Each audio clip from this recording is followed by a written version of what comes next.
Hello and welcome to Vibrant Lives Podcast, a podcast dedicated to your health and well-being. I'm Amanda Hayes, your host, a lawyer who retrained as a nutrition scientist. I'm committed to staying up to date with research in the well-being space and providing you with credible content about how to live a healthy, active and fulfilling life. In other words, a vibrant life. On Vibrant Lives Podcast, I interview experts about nutrition, physical health and mental health who explain their area of expertise and provide you with practical knowledge that you can use to improve your own well-being. I also produce my 5-minute food facts series, which are short episodes where I discuss nutrition-related topics, and a monthly newsletter with topical well-being news and reviews of health-related books. This is the first episode for 2023, and I have a sense of excitement about the year ahead. So it's with great pleasure that I introduce my first guest for the year, Karena Kilcoyne. Karena was a criminal defence lawyer and is now an author and spiritual teacher. Karena has worked hard over the years to heal her past traumas, and these days she helps others navigate that journey. Karena guides people to rise above the stories they tell themselves and find what matters in their lives. I found this conversation both moving and uplifting, and I hope that you do too. And before we start our conversation, I'll just acknowledge that any information or advice provided in Vibrant Lives podcast is not intended to be used to treat or prevent medical conditions, and it's never, of course, a substitute for advice from your own health professionals. Hi, Karena. Welcome to the first episode of Vibrant Lives podcast for 2023. So given that it's the first episode of this year, I'd like to start with some questions about your thoughts and wishes for 2023. So first of all, do you make New Year's resolutions? And if so, would you mind sharing one or two with us? Or if you don't, you can tell us that too. Thanks, Amanda. Thank you for having me on the show.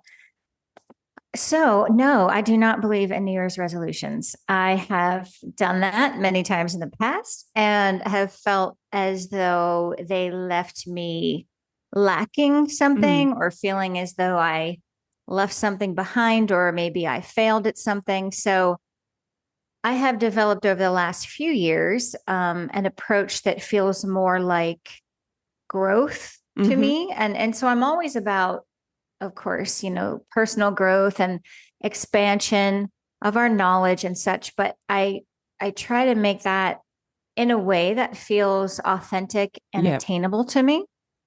And one exercise I actually love, and I have adopted it every year, is I go back in time in my life and I find a part of myself that I might feel less than about or ashamed about. And I try to bring that piece of me into the new year with me, because my whole big theory is that we don't need to be bigger, better, shinier us. We need to be the whole us. Yeah, that is a wonderful answer.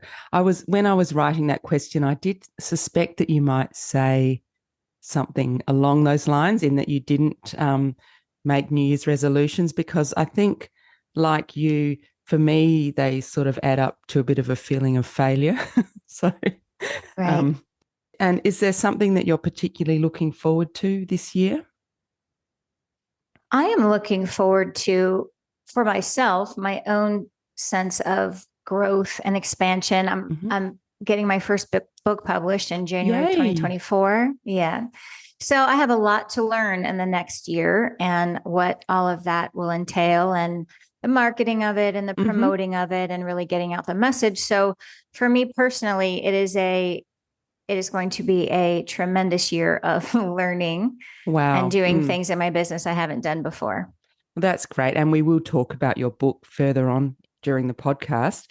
Is there anything you were happy to say goodbye to from 2022? Apprehension. Right. I felt as though, maybe like many of your listeners, there was, we had COVID and we had all of that in the past years. And then I feel like we all kind of kept thinking, oh, things will be different, things will be better. And then one thing after another continued to happen. And it just started to feel to me like, oh, what else could possibly happen? Right. Yeah. This sense of like foreboding almost. And I didn't feel healthy in that space. So I did feel as though with signing off of 2022, I was going to release that energy from me and really focus on living more in the present moment and finding the joy where I can and the pleasure and the bright spots of where we are today. So definitely apprehension. Yeah, that's great.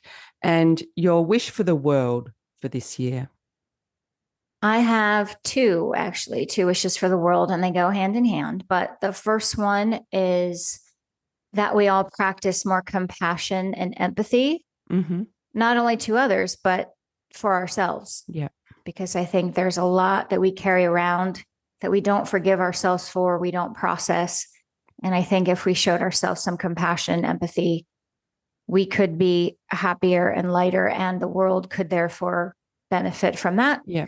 And my second is to free ourselves personally of the shame we carry for certain events in our life. And I think, again, that goes along with the empathy and compassion, but learning how to free yourself of that, because it is something I feel like that is universal and we all go through.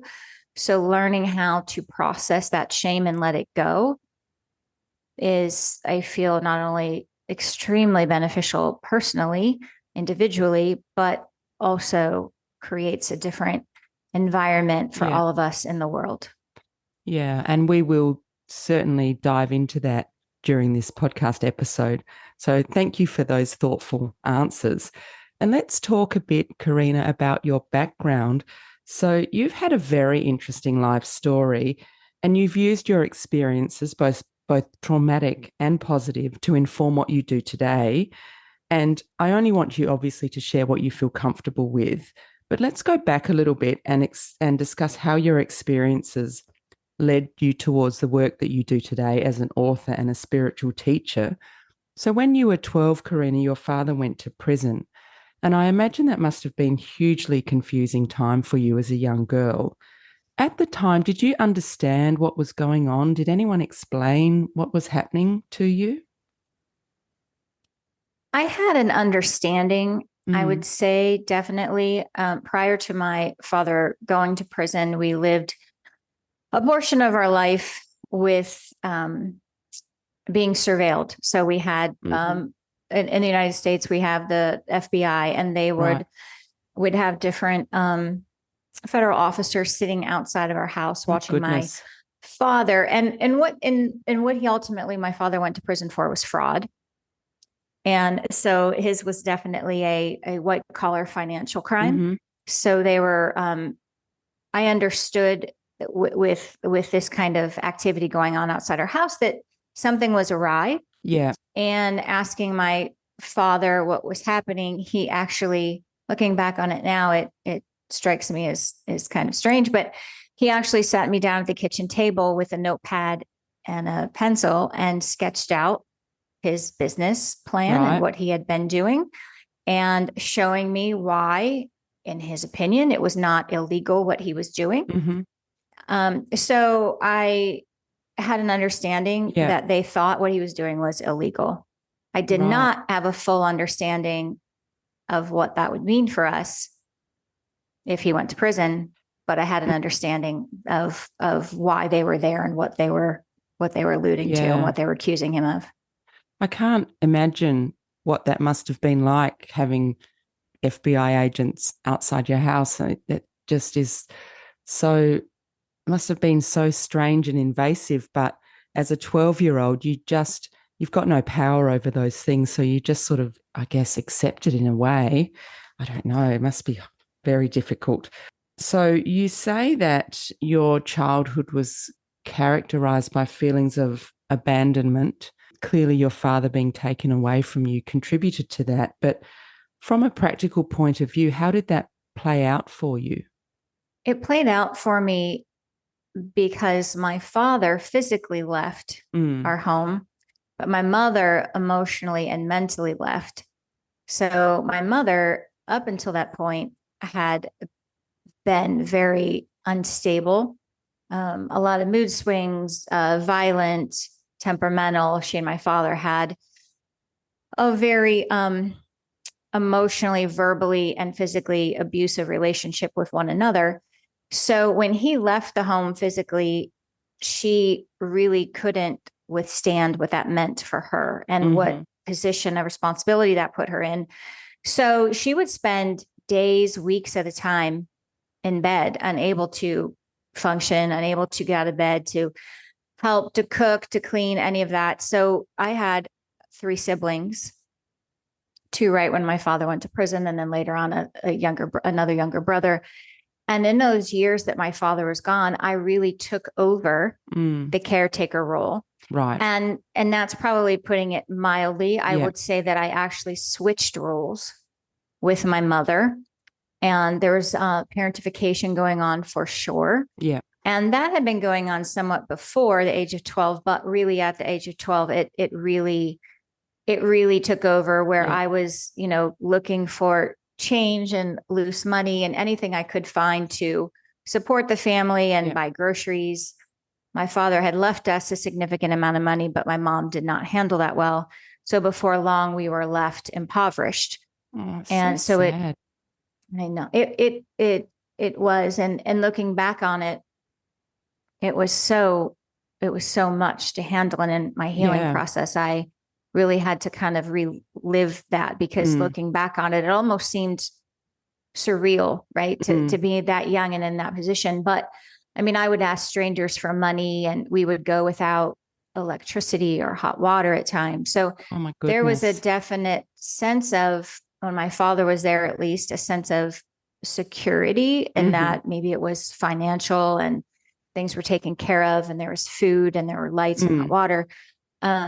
And then when he left, and a lot of that responsibility fell on me. Yeah. It then became really the heart of what my trauma was. Yeah. As I'm sure, and we all have our different, right? All of our stories are different about our trauma, but those kinds of significant childhood traumatic events, are not for me alone. Therefore, many, many, many countless people have had significant childhood trauma of that nature. We will talk about trauma and what that means and how that can manifest. But just listening to that story, it's sad for so many reasons. And one of them is that your mother, it just sounds like she didn't get any of the help that, maybe could have made things easier for her. And from your point of view, as a 12-year-old, most 12-year-olds are oblivious to things like electricity bills and buying food. It all kind of happens for them. And you had to take on that role at such a young age, and really just sort of, in a way, it sounds like you almost had to give up your own childhood. Is that a fair comment? Absolutely a fair comment. I would say that I surrendered my childhood because I understood that I understood enough that if I didn't do that, that I may not survive. Wow. So much of it for me was bartering and bargaining with God, with whoever, that, okay, if I do this in this way, we will survive. If I do this in this way, I'll make it. I can take care of everybody. We can stay together as this family. So yes, absolutely. That's a fair statement. And, it feels a lot of the way in which my abandonment played out, right? It was the sacrifice of so many things, but including my childhood, for sure. Yeah. And that's something, it's, you can never get that back, can you? That carefree childhood. Once you start caring for others and working and all those things, you're just in a different place. But anyway, you've found a way to move your life forward, which we will obviously be talking about. It's one of the reasons we're here today. And I want to fast forward a few years. So you became a criminal defence lawyer, which I think is amazing. So what drove that decision for you? So I caught on pretty early that I was going to have to do what I could do to escape where I was. Mm-hmm. And I knew from experience and different friends and witnessing different events with my friends and their family that could be with illegal means, drugs, alcohol, also getting in trouble with the law, or I could use education as a way to get out. Yeah. And I had always enjoyed and excelled in school Mm-hmm. and reading and the academic part of school, not so much the social part of school. It was an escape for me. So I understood that education was going to be my way out. Then when I was 24, my mother died of cancer. And as I mentioned earlier, I had my youngest brother by that point, and he was 9. So I ended up adopting him and raising him. We had different fathers, and it was a situation where he didn't have anybody else but me. So I adopted and raised him when I was 24. And I understood that going to law school was a way that I was going to excel and be able to make a living. And I was going to be able to provide a life for me and my brother that felt more stable to me than anything else I had ever done. Well, that is absolutely amazing. And what a credit to you. How old is your brother now? He's 36. Oh, my goodness. Wow. How long did you practice law for? Just about over 10 years. You did that because you were drawn to the academics and obviously excelled at that. And it was also a very practical decision, I believe, because you needed to provide that care for yourself and your brother. So you worked in the law for 10 years. And then you switched paths to what you are doing now, which we will be talking about. And was it a gradual realization to move away from the law, or was there something that happened that prompted your career change? I would say that going to law school, as I've explained to you, was something that I felt like, you're right, was a practical decision, but also it provided me that stability. What I knew I always, though, wanted to do was I wanted to be a writer. Yeah. And I didn't trust myself or my intuition or my ability enough to believe that I could make money doing that. So I went to law school believing that I could write, being a lawyer. Totally different kind of writing. I was a lawyer too. And I know. There's no time. Like, when would you have the time?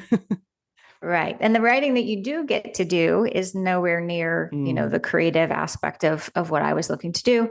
So to answer your question, was it gradual or was it all of a sudden? I always knew going into it that law wasn't my true path, but I did it out of reasonings we've talked about. And I decided, though, that I would keep going in the law. And I kept trying year after year. And I thought, I've worked so hard for this. Like, why would I give this up now? I've worked so hard for this. Yeah.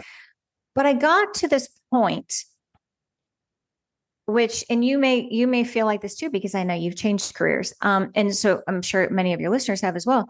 When you get to this point of the pain of not doing it and the angst of not doing it and all the thoughts swirling around in your head, it becomes so much. It became for me unbearable.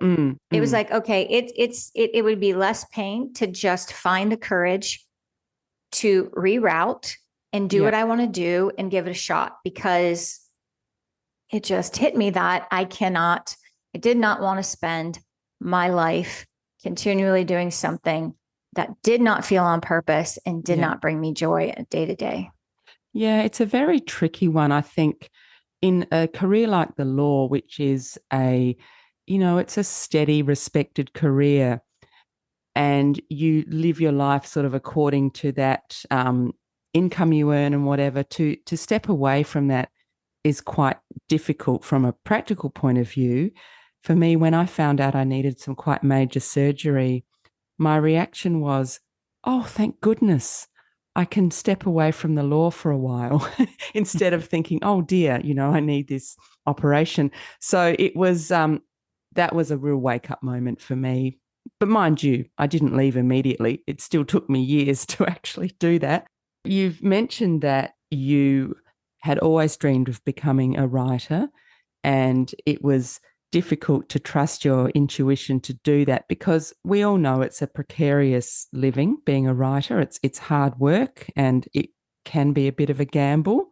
So, Karena, how did you actually manage to make the leap from the law to becoming a writer? Or how did you decide that you could actually do it? I had a beloved dog who died at a young age. And I realized that in my grieving of my beloved dog, Finn, that it had opened up in me this watershed of grief about so many things, so many past hurts that I hadn't dealt with or processed, and so much trauma that hadn't been brought to the surface. And in that space of healing that and working through past grief, I started writing. I started journaling and I started writing. And I had journaled in the past and done some therapy before and worked through writing to do that. But at this particular stage where I really shifted into writing full time was during this process of working through the grief that was released when my dog died. Yeah. And in doing so, I started all sorts of writing. I had started a lifestyle blog where I would write about things that just made me happy, travel and health concepts. And I'm kind of a nerd. That is my hobby. Like I like learning about healthy things and ways to eat and breath work and meditation. And it's just my hobby. So I would spend time writing articles about things that made me happy and things that made me feel like people would want to know.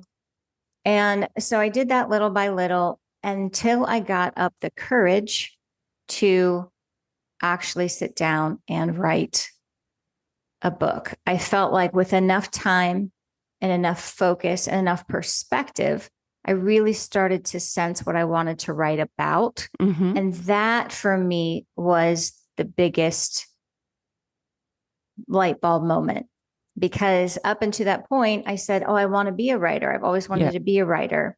But there was this sense of me of, well, who am I to do that? I don't even know what I would write about. You know, and the best advice you ever get as a writer is write what you know about. And it took me a long time to work through what I knew, because I had stuffed my pain and my trauma and my shame for so long that it took me a while to process that. And once I was able to open those floodgates, floodgates of grief came hard and fast, but then the bringing up the different aspects of it, as that started to peel away like an onion, I started to find my confidence and my sense of purpose and my sense of I must do this. I must share this. There's no other reason why this could have happened except that I'm meant to share this and what I've learned from it. It sounds like you found that real sense of purpose through all the work you did healing your trauma. If we just rewind a little bit, you talked about journaling was something you did. What else helped you move through your trauma? I started with traditional talk therapy, and that was definitely helpful for me. I began to feel that it was taking longer than I wanted it to take, just the unraveling of it. So it took me a while at first, right, to have the trust and the willingness to unravel it.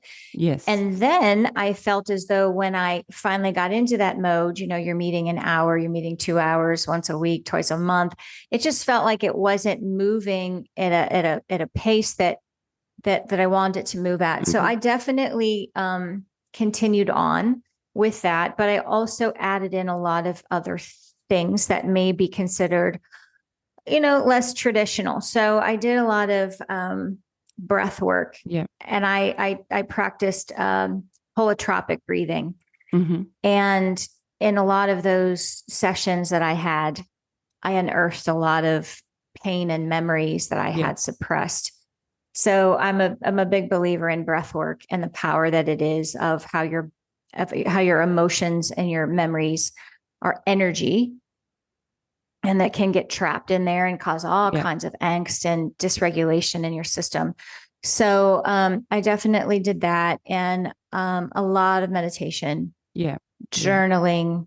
I fell in love with yoga during that time, Wow. and and it and I know, that's a lot of people say that. And when you have the opportunity to experience yoga as a way to open your spirit to Mm. something, it it is, for me, it shook the earth under my feet. So Yeah. there were so many moments especially with the right teacher, Yes. of simple poses like camel pose, heart openers to me, Yeah. heart openers which just make me bawl my eyes out, right? Because so much energy can be caught up in us, with our posture Yes. forward, and so opening all that up and shining your heart to the sky, for me, was massively healing, just Yeah. as a release.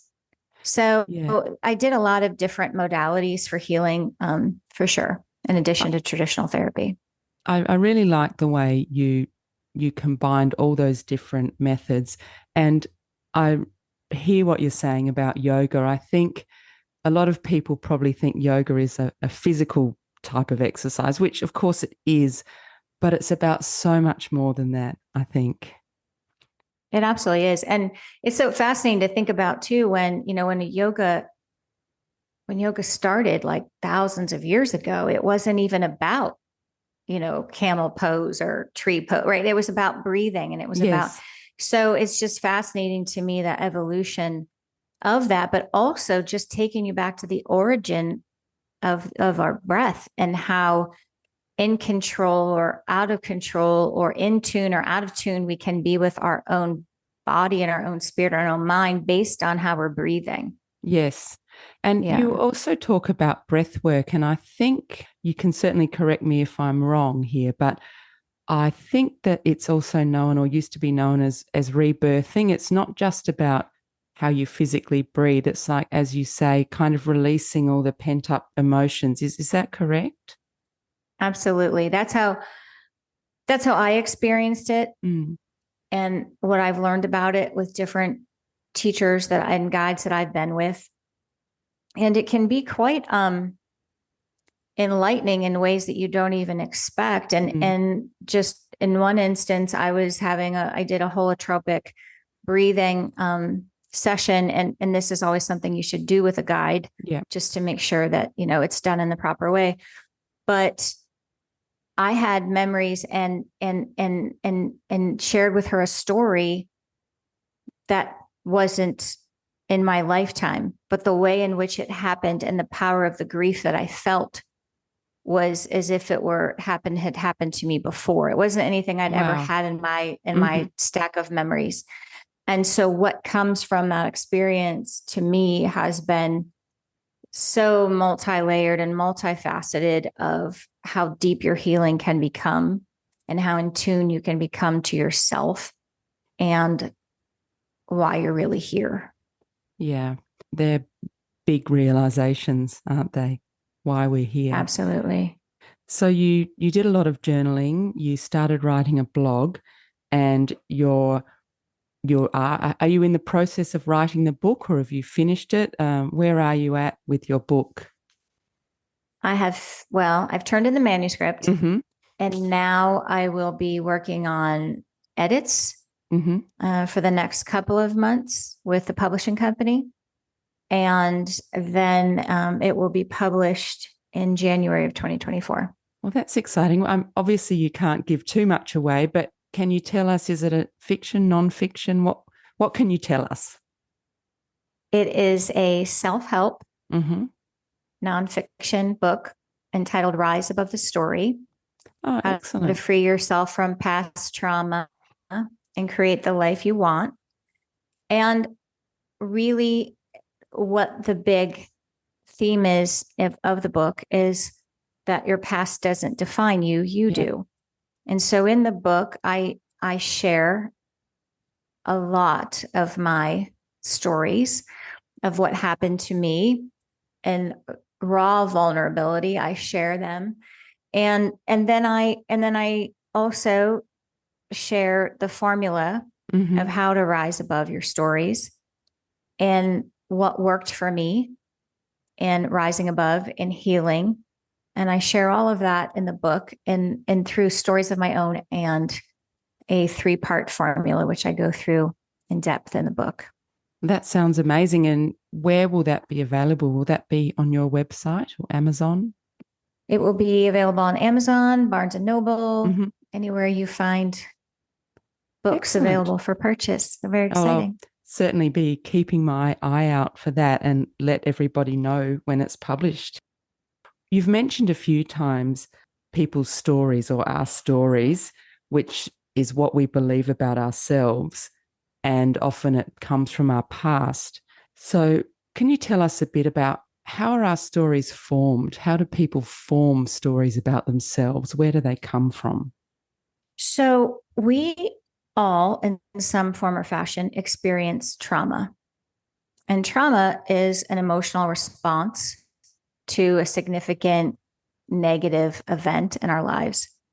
And from that trauma, which, by the way, I just have to say this, that the way we experience trauma is very unique and very individualized, right? So you think about, oh, there's like the textbook, oh, big T trauma, little T trauma, but there's so many unique factors about a person, about how they were raised, about, how they process emotion, about how innately sensitive they are to the world, about that really kind of helps you understand how different people are affected by trauma.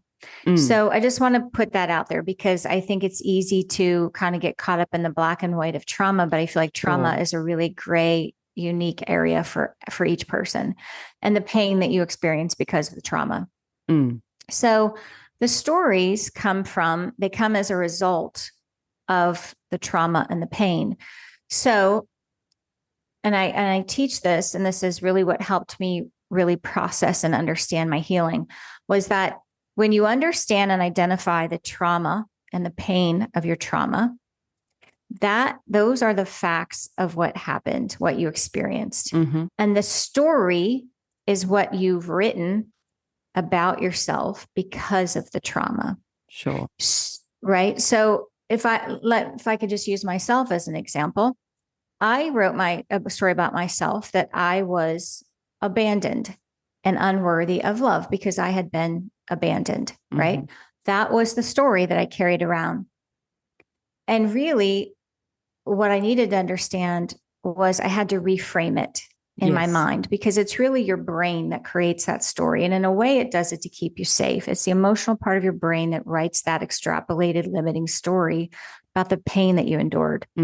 So when I broke it down for myself, it was that because my father went to prison when I was 12, I wrote a story that I was abandoned and unworthy of love. Right? It's not that I am unworthy of love. It's that I wrote a story that I was unworthy of love. Right. So it's all about understanding the difference between what happened, what you experienced, and how your brain processed it and wrote a story about what happened to you. And then how you're carrying around that story and how it's affecting the rest of your life. Yeah.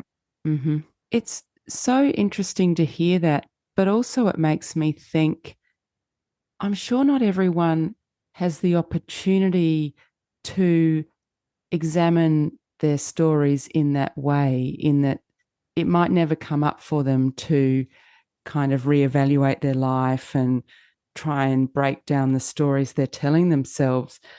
And I just wondered, Karena, in your opinion, what can be some of the results if we don't deal with our past traumas and the stories we tell ourselves? What can happen?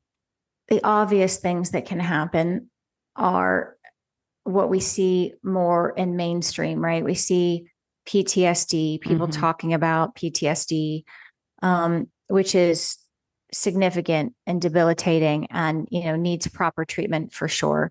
It shows up as depression. It shows up as you're living in fight or flight constantly. Yeah. Because if you've endured recurring trauma, if you endured childhood trauma as your brain was forming, your fight or flight response might have gotten stuck in overdrive. So you live your day-to-day life constantly feeling like the sky's falling, something bad's going to happen, something bad's already happened, the apprehension of, doom and gloom.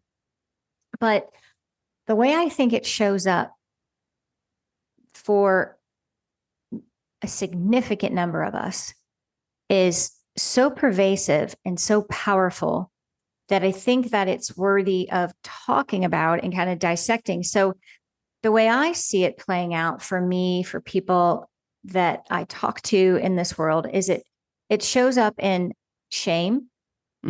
It shows up in secretive hiding things that you've done, hiding who you were in the past, because you're ashamed of things you did to survive.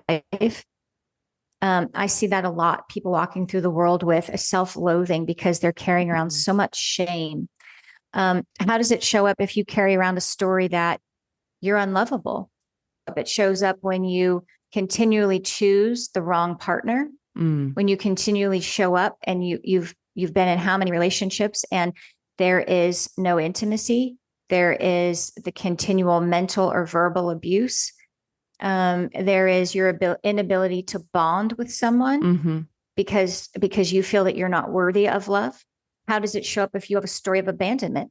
It shows up that you are short-tempered, that you don't trust anyone, that your significant other is 20 minutes late for dinner and you're automatically thinking, oh, they must have met somebody else. Of course they're going to leave me. Where are they? What are they doing? They're having a drink with somebody. It's not me, right? So their mind goes crazy thinking about all of these things that are not happening likely, but they think that they are because they come from this space where their mind is operating from abandonment and limitation. If you come from a story of worthlessness, how does that show up? What does that look like? It looks like you practice poor judgment. You don't believe that you have any real sense of value in the world. So you continually settle for jobs that are less than your ability. You settle for quote unquote friends who don't treat you right. You don't make decisions. You have analysis paralysis because you don't trust your own judgment. So while there are the big ways that these stories show up in our lives and the pain of them show up and the depression and the PTSD and all of that, there's also, like I was saying, these pervasive ways that we don't live our biggest, brightest lives because we are operating from scarcity, a story that our mind wrote for us based on a trauma and a pain we haven't processed. It's really self-limiting, isn't it? Gosh, it's so sad just listening to that, because what makes me feel sad is there's probably a lot of people that don't have access to, rising above their stories. But on the positive side, there are people like you, Karena, who are helping others do that. And one of the things you do now is exactly that. You help others rise above their story. You have on your website, it's beautiful. It's called the Rise Above the Story Acknowledgement Guide. Can you talk to us a bit about that and what it is and how it can help people? I'm so glad that you mentioned that, because I completely agree with you that there are so many people out there who do not fully see where they're operating from limiting stories. They don't see that. They sit in the muck, in the, I'm not sure. I just feel apathy. I don't feel good. I don't feel vibrant. I don't feel joyful. So the acknowledgement guide that I offer, that I wrote and I provide for free on the website, is basically a guide to self-awareness. So the number one step that I realized in my own healing that I had to do and step up for was to be honest about what I was doing, what story I was telling myself, what story was I living in. And to me, that meant I had to become self aware. I had to acknowledge what the trauma was. I had to acknowledge that I was in pain about it. And Mm-hmm. I had to acknowledge and be honest of the story I wrote because of my trauma. So for me, my stories were abandonment, worthlessness, and shame. And those tend to be stories that a lot of people write, but Yeah. there are various stories. And what I want people to do and what I just long to teach people is the number one thing is acknowledging and being honest with yourself and sitting down and you can download this guide. It's a PDF guide and it leads you through an exercise of how to do this and what you're acknowledging and what your limiting story may be. And it is so powerful just to have that awareness Yeah. alone that it's occurring, that you're doing it, that your brain is doing something that you're like, oh, and now I'm making decisions based from that. And what are my triggers? Right? Oh, the triggers. Like when you understand and you've acknowledged and you're aware that you had a trauma, you had a pain, and you have a story, you also start to see the triggers, Yeah. right? That set you off in your story in a downward spiral of your story. So to me, that step, that very first step of acknowledging your story and setting it out and taking time to write it out and really sit with it is the most powerful thing you can do to start your healing. I imagine that for many people, it could be quite a terrifying process having to sit down and really face up to what they've been through and perhaps sometimes use it as an excuse to behave in a certain way or not do certain things or show up in a certain way. That it's really important, I think, to trust the process, that it's going to lead somewhere positive. So do you have any comments about that? Absolutely. One of the also I think one of the tremendous crucial first steps is wanting Mm. your life to be different.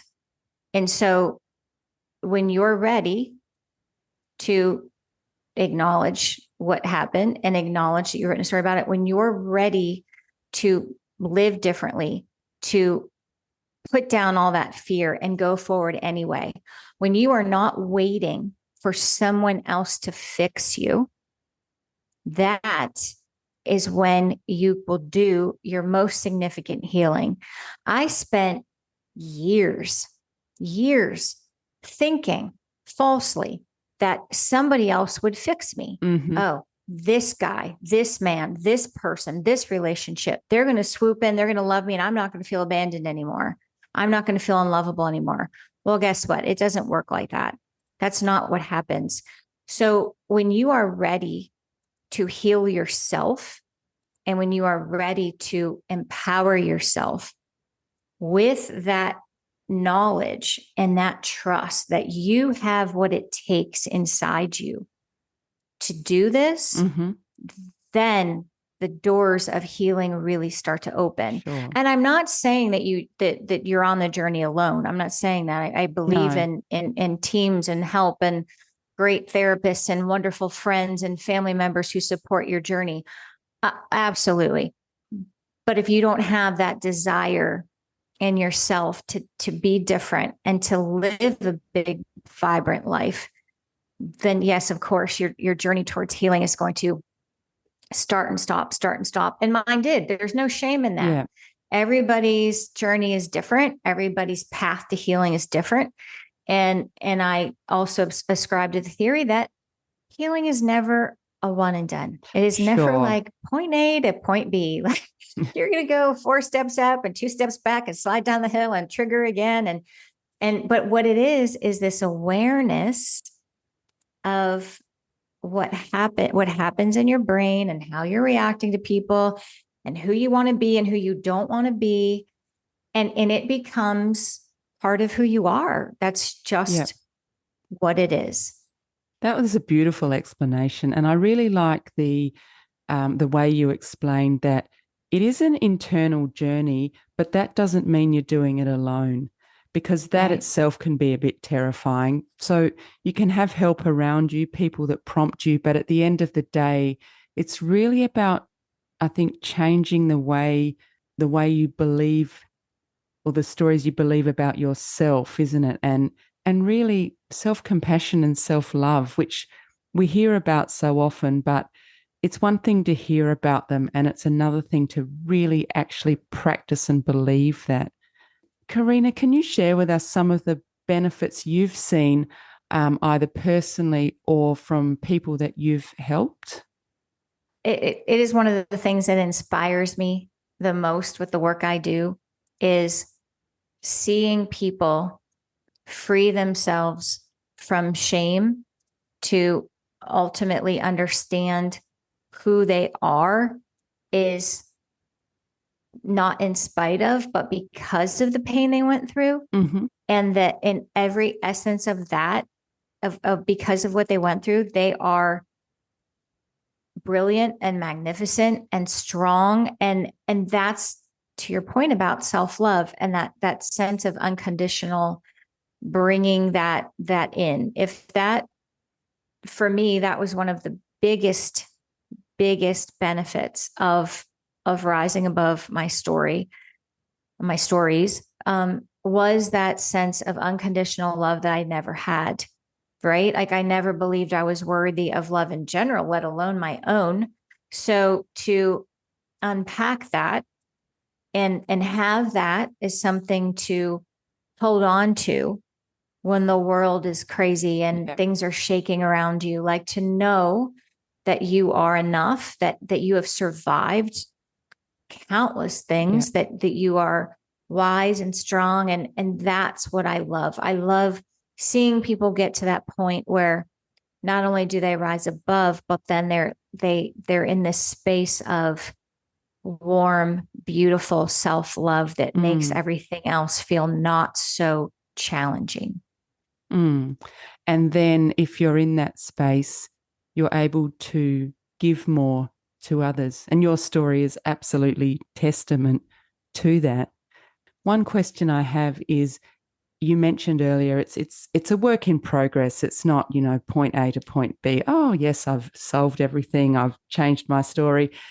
So what are some of the techniques you use to kind of bring yourself back, to make sure you're on the right path in terms of self-love and telling yourself the story that you want to believe about yourself and all those things? I am keenly in tune to my emotions. Mm-hmm. I have accepted and understand that emotions are energy. I am grateful that I have them, but I also understand that they are not meant to rule my life. And so I keep myself in a space of continual rising because I tune into my emotions. Mm-hmm. So if I start to feel fear, if I start to feel short-tempered, if I start to feel angry, if I start to feel, I take a few minutes and I go somewhere alone and I think about it, I feel it. Sometimes I even talk to the emotion. What's going on? Why are Mm-hmm. you here? Why did you show up? What are you trying to show? What are you trying to show me? And when I do that, I realize that it's like a trip, right? It's like oh, something is triggered, something old is still there.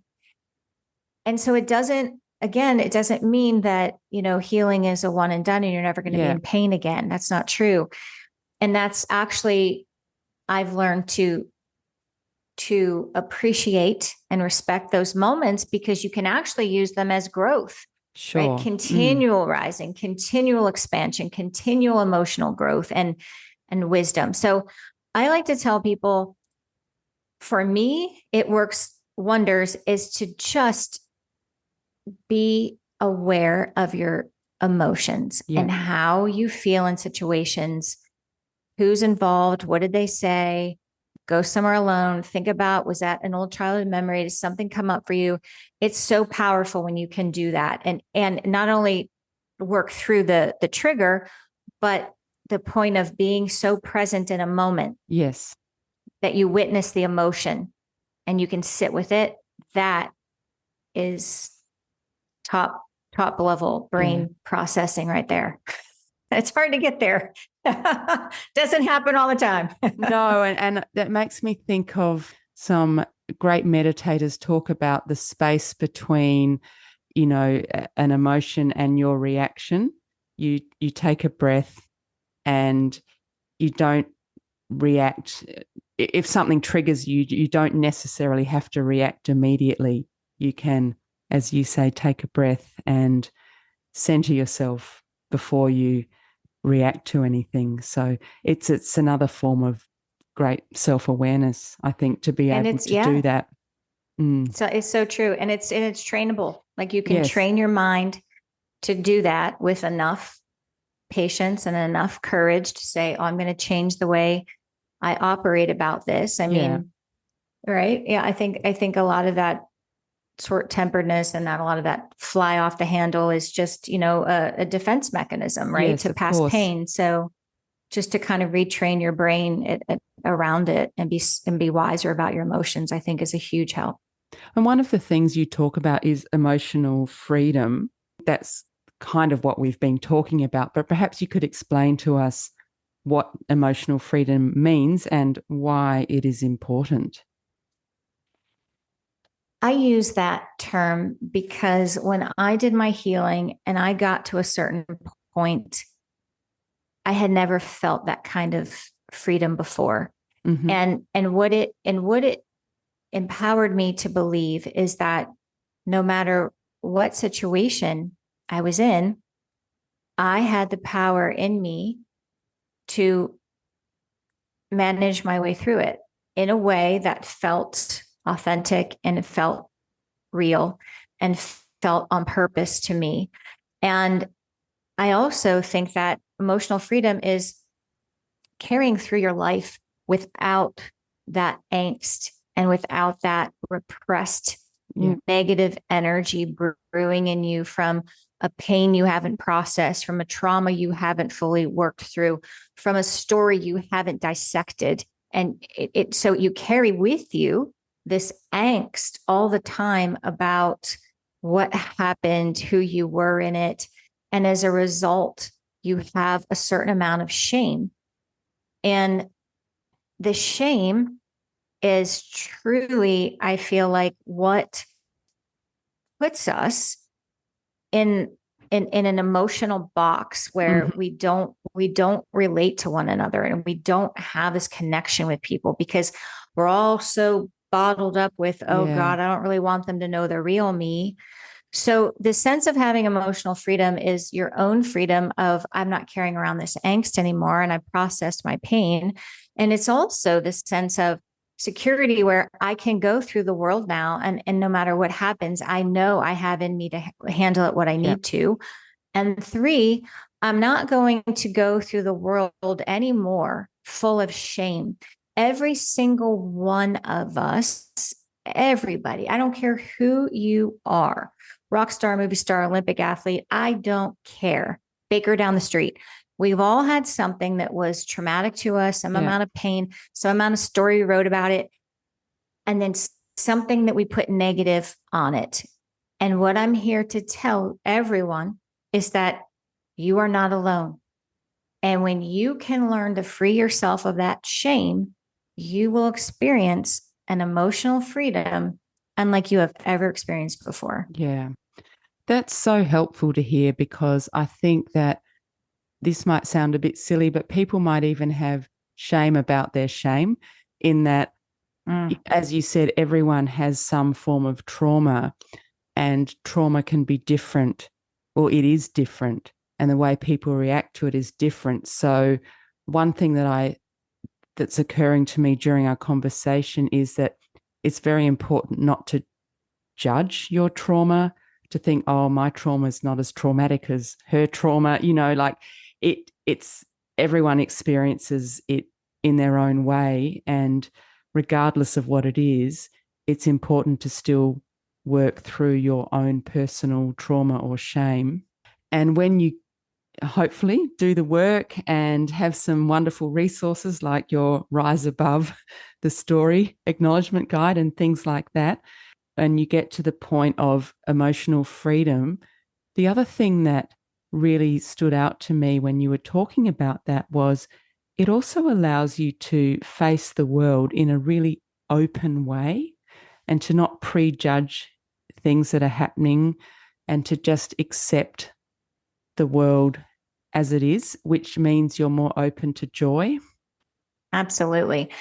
And, to my point, and your point, how we started this conversation, and you said to me, what was I looking forward to letting go of in 2022? And I said, apprehension. Mm-hmm. That was a great example of how even after all the work I've done and everything I teach, I got caught up in what's going on in the world? What's happening? Right? Like this sense of doom and gloom and like, what's going on? And that was for me, like the last month of last year was like, I'd feel it and I go, oh yeah, where's it coming from? And I just like dissect it. And it was because the last time I had felt like that was when I was 12, right? Wow. And every day brought on a new problem, a new thing to solve, a new thing to try to just survive it and be resilient. And so I feel like there is so much out there still for personal growth for all of us, and this sense of learning about what sends us back into our past pain and our past trauma. And I feel like just witnessing yourself, almost like you've probably witnessed or had this happen in meditation, or so you sit there, right, as the witness, and you kind of step outside your experience and you look at yourself and you look at what's happening. And I think that's so beautiful and so powerful to do that. To your point about showing ourselves compassion and empathy, that would be a beautiful exercise in that, to kind of sit there and look at what, like as a witness, and watch what the person did, watch yourself in trauma, in the pain, and how you handled it. I think that's such a powerful way to find compassion and empathy for yourself, trauma. Well, there's so much that we've talked about today. Thank you so much for sharing everything with us and your story and the wonderful work that you're doing, and your Rise Above the Story acknowledgement guide that people can find on your website, and I will put a link to that. I just wanted to end with a couple of questions. So, Karena, who or what inspires you? I think the people that I see, know about, read about, that do exactly this work and have found their healing and rose above their story and really found their authentic self and have created the life they want. I find that incredibly inspiring. And I also find I've had a couple moments in nature that just absolutely bring me to my knees. Yeah. With just how could something be this beautiful and magnificent? And in moments like that, I felt so inspired to continue healing, because I realized that there was so much beauty and so much of the world to see that I wasn't seeing while I was, in my emotional box of pain. So it's really definitely that opened up your own world in numerous positive ways, which is so lovely to hear. And the final question I like to ask is, if you could recommend 2 things that people could do to improve their well-being, what would they be? Any 2 things? Get better sleep. I found that has been such a game changer for me, and something I never did well going through my pain. So I'm a big proponent of good quality sleep. I would say do more yoga. Yeah. I feel like yoga is such a beautiful, it's such a great way. It's just a healthy experience, obviously. But to me, it's also offered me so much spiritual and mental health help that I feel like it is something that is really a gift to the world. And it's something that's been around for thousands of years, Unlike, I don't know, some of these trendy workout things that disappear Yeah. 2 years. Yeah. Like yoga will always be there. So get good quality sleep and do more yoga. Do more yoga. So if people want to have a look at your website and see what you're doing, what's the best way for them to do that? It's www.riseabovethestory.com. And on it, you will find the acknowledgement guide. Mm-hmm. And there's also in the top right corner on the menu bar, there's also a link for a quiz, which Oh, is great. funny, or not funny, but is also helpful if anyone needs a little bit of an idea of exactly maybe what story is it that I need Mm-hmm. to rise above. So it's also Oh. quite informative. And on your website, you also have blog posts and video posts as well. Is that correct? Yes. So there's quite a Excellent. few videos and quite a few blog posts that will definitely dive into a lot of what we've talked about today. Brilliant. Well, thank you so much for your time. I've so enjoyed speaking with you, and I think you're amazing and so inspirational to be able to share with us your own story and help so many others. So thank you and have a wonderful day. Thank you, Amanda. You as well. Thank you so much for listening today. That was Karena Kilcoyne, author and spiritual teacher who guides people to let go of past traumas by examining how those traumas have contributed to how we see ourselves and how we create stories about ourselves that might be holding us back from experiencing joy or reaching our potential. I think that was an apt episode to start 2023, apt because the start of the new year is often a good time to review our lives and work on breaking down blockages or negative energy so we can look forward with hope and joy. And that is certainly what I wish for all of you. If you did enjoy that episode, please do share the podcast with your friends and tell them about it, because word of mouth is still the best way for people to find out about Vibrant Lives podcast. Please follow me on Instagram at vibrant_lives_podcast or on Facebook at Vibrant Lives Podcast. I don't post on social media all that often, so I promise I won't be clogging up your streams with all sorts of spammy stuff. You can also check out my website at vibrantlivespodcast.com. There you'll find a library of all my previous podcast episodes and reviews of health-related books that I recommend. If you'd like to contact me, and I'd love to hear from you, you can either DM me or you can email me via the contacts page on my website and let me know if there's something you'd like to learn about, someone you'd like me to interview, or if you simply want to say hi. And again, thank you for tuning in. Eat well, move well, think well, live vibrantly.